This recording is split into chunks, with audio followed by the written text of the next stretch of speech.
Bonjour, je m'appelle Chris et aujourd'hui je ferai l'essai de la Hyundai Elantra 2020. Il s'agit du modèle tout équipé et cet essai complémente l'essai que j'ai fait de la Hyundai Elantra 2019, moins équipée, en début d'année. Il n'y a pas beaucoup de changements, alors voici quelques-unes des principales caractéristiques de cette Elantra entièrement équipée.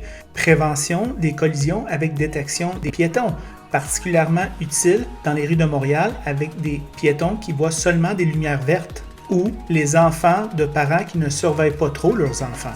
Le cruise adaptif, associé au Lane Keep Assist, facilite la conduite. Un infodivertissement robuste de 8 pouces et un écran de 4.2 pouces dans le tableau de bord sont modernes.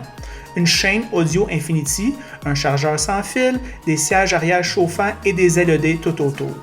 Dans la valise et assis en arrière, il y a amplement d'espace. Elantra présente une qualité fonctionnelle. Cette console centrale est facile à utiliser et familier avec des boutons de haute qualité. Ce qui frappe chez Elantra sont les différentes versions. Au Canada, il y en a 4. Celle au-dessus du modèle de base, la Preferred, coûte 20 549 canadiens et représente un excellent rapport qualité-prix avec certaines aides électroniques, un volant chauffant en cuir et des mags de 16 pouces. Très bien.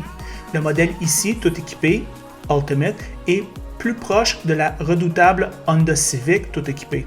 La concurrence est plus sévère, mais Elantra a des caractéristiques impressionnantes. J'aime les mags 17 pouces, la taille correcte, le coffre qui ouvre à main libre et les lumières de bienvenue de les poignées de porte, c'est luxueux.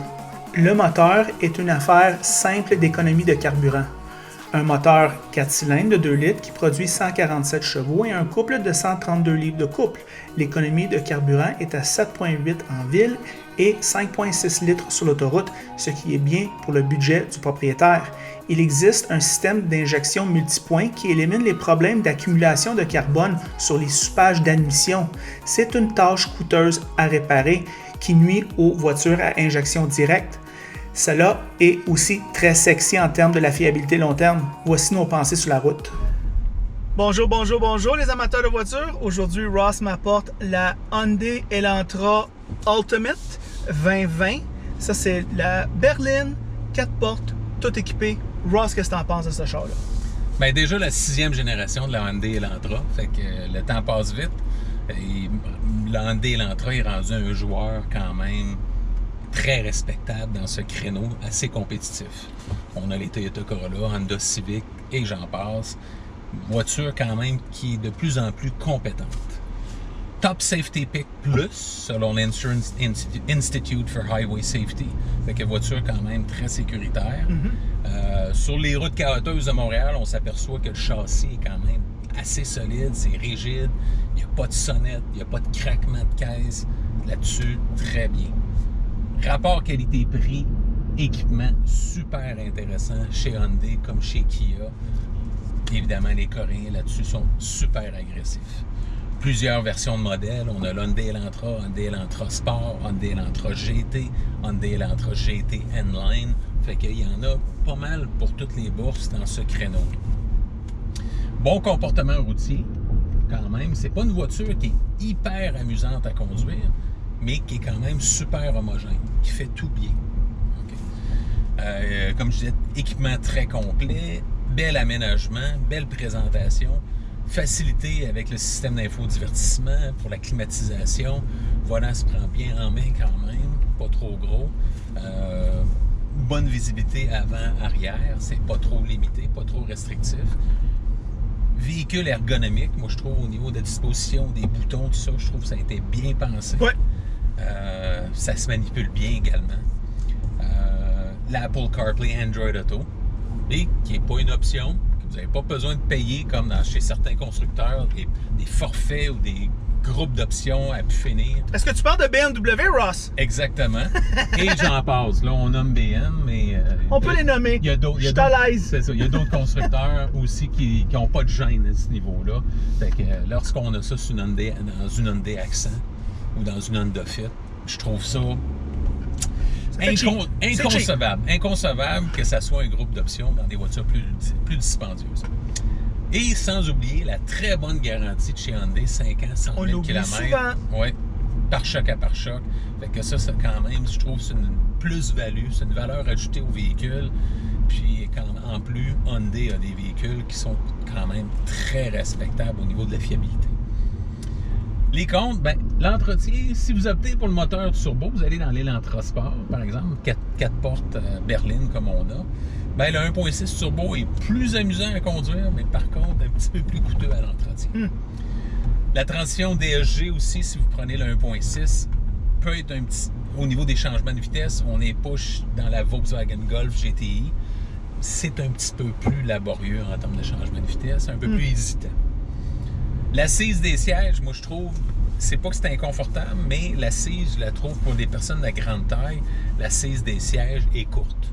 Fait que tant à l'avant qu'à l'arrière, fait que ça c'est à noter.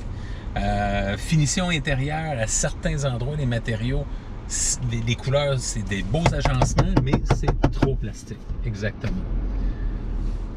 Moteur 2 litres qui est correct, mais s'il y avait quelques chevaux en moins, ça serait un peu juste. T'sais, c'est juste limite, comparativement au 1.6 turbo. L'insonorisation sur l'autoroute qui paraît être un petit peu peaufinée, qui n'est pas la meilleure de la catégorie, pas la pire de la catégorie, quand même acceptable, mais il pourrait y avoir un petit peu plus de raffinement à ce niveau-là. Pas de version hybride comme certains concurrents, comme la Honda Insight, par exemple, qu'on pourrait dire qui est une Civic hybride déguisée. Ou la Toyota Corolla, par exemple, également. Pas de traction intégrale comme la Mazda 3 et Mazda 3 Sport ou la Subaru Impreza. Fait que des petites choses que probablement Hyundai devra aller chercher ce créneau-là pour parfaire là, sa gamme sur la Elantra. Les rivales, ben là, on a la Honda Civic, ça, on ne peut pas l'oublier. On a la Kia Forte, qui est évidemment du même groupe, du même consortium. La Mazda 3 qu'on a adorée, qui est une super voiture. Ouais. La Nissan Sentra, qui vieillit, comme la plupart des véhicules chez Nissan. Ils sont dus pour un rafraîchissement. Nissan Rogue est dû, la Nissan Murano et la Sentra ne fait pas exception à ce niveau-là. Subaru Impreza, qui est au Québec très apprécié pour les capacités hivernales, un super bon 4 roues motrices, tellement bon que Toyota va partager cette technologie-là sur leur voiture. Fait qu'il va y avoir un partage de technologie entre Toyota et Subaru pour certains 4 roues motrices. Fait que ça va être une plus-value chez Toyota encore. Toyota Corolla, évidemment, la Volkswagen Golf et la Volkswagen Jetta, selon le format que vous choisissez. Fait que ça, c'est la concurrence. Malgré que c'est un créneau qui est en déclin, c'est un créneau qui est délaissé par les 3 constructeurs nord-américains. En 2020, là, il n'y a plus de voitures compactes chez GM, chez Ford et chez FCA. Fait que ça veut tout dire, est-ce qu'ils sont pas capables d'en faire comparativement à leurs rivales? Je pense qu'on répond à la question en disant ça. Mais ils ne sont pas là. Ils ne sont plus dans ce créneau-là. Et c'est comme ça. Fait que, quelles sont tes premières impressions sur la Hyundai Elantra après d'abord? Ben, moi, je te dirais, on va parler de l'extérieur d'abord. Je veux juste dire que je l'ai essayé, cette voiture-là, sur une version moins équipée dans le passé. Pour 2020, ils n'ont pas fait de grands changements. Fait que c'est essentiellement une copie du 2019. Ça avait été rafraîchi. Ils ont rafraîchi en avant, ils ont rafraîchi en arrière. Bon, la 2017 était quand même assez belle. Ouais. Les changements apportés sont corrects. Je te dirais que c'est pas des pas de géants qu'ils ont fait. Je trouve que c'est bien de l'extérieur. Les Hyundai Elantra sont plus des voitures LED comme qui étaient il y a 20 ans. C'est des belles voitures, ils ont des belles formes. Moi, je t'oserais dire européennes. Ouais. Fait au niveau de l'extérieur, très satisfait. Maintenant, à l'intérieur, mais la suspension qui n'est pas indépendante en arrière, mais on le ressent. On le ressent. C'est pas le même comportement routier que, mettons, d'une Honda Civic. Alors, Hyundai ont mis l'argent ailleurs. Tout simplement. Par contre, je te dirais que je construisais les 2019 tout équipés de Honda Civic, puis une 2019 de cette voiture-là. Il n'y a pas grande différence dans le prix à l'achat, 60 mois. C'est intéressant au niveau de l'acheteur. On parle de 20 par mois. 20 je pense que c'est 5,78 puis 5,80. Une affaire la même. Il y avait 20 de différence en tout cas. En faveur pour chez Hyundai, qui était moins cher. Ouais. Hyundai a toujours la garantie plus élevé. C'est non négligeable, ça. Les autres choses à propos de l'intérieur, mais moi, je te dirais, Ross, on va le faire encore. Normalement, cette partie-là devrait être douce. Ouais. La majorité de ses compétiteurs, cette partie-là, c'est faite de doux. C'est quelque chose qu'on accote notre coude dessus souvent. Fait que ça, c'était peut-être un peu moins débossant. Aussi, ici, les coussinets ici sont peut-être moins hot que certains de ses rivaux. C'est rigide. Ouais. Où est-ce qu'il se reprend Hyundai au niveau de l'intérieur, c'est moi je trouve l'aménagement ici, la qualité des boutons, la qualité poussoire de les boutons, je te dirais. Ouais, quand tu te mets en vitesse, ça se met bien en vitesse, il n'y a pas de slack. Les boutons ici, c'est bien aménagé. C'est beau. Plus beau que certains de ses rivaux, moi je te dirais. Tout à fait. Et peut-être sous-apprécié des chroniqueurs. Bel agencement d'un faux fibre de carbone. Les grilles de ventilation qui ont comme un espèce de trim chrome qui fait intéressant. Ici, le look métallique ici en dessous, très beau. Très beau détail, définition. Ouais, belle. Mieux pensé qu'on pourrait croire à premier vue d'œil les intérieurs Hyundai. Je suis d'accord avec toi que les bancs sont dans la moyenne, sont pas incroyables, sont pas super mauvais, sont corrects. Même chose pour la qualité de cuir. Je te dirais ici, dans les portes, c'est dans la moyenne. Le système de son Infinity joue bien. Ouais.